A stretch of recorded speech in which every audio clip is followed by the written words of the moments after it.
दुही गाड़ी टाकी खाली थिला हेतिर लगी पेट्रोल पंप के पहुँचला कहाँ कि दुही गाड़ी रे डीजल भरबार थिला। मोर आगर गाड़ी स्कॉर्पियो थिला तापरे मोर भल्वो रे डीजल भरा गला। भल्वो रे तेल पकेकरी बिल नबार थिला और एक्सयूवी रे तेल पकेकरी भी बिल नबार थिला।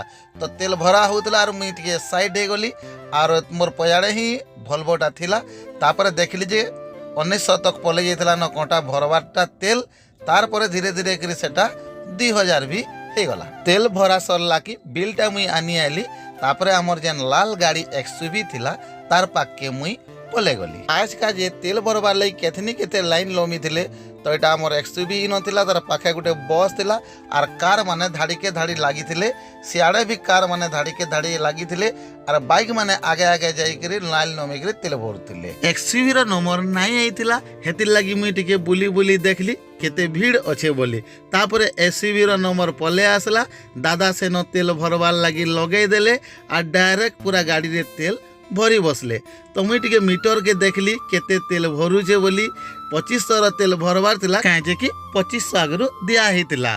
तो आज ब्लॉग वीडियोटा केनता लागला कमेंट करके जणाबे। चैनल के पहला करे चैनल के सब्सक्राइब कर देबे और वीडियो के लाइक शेयर कर देबे। जुहार जय मां समलेई।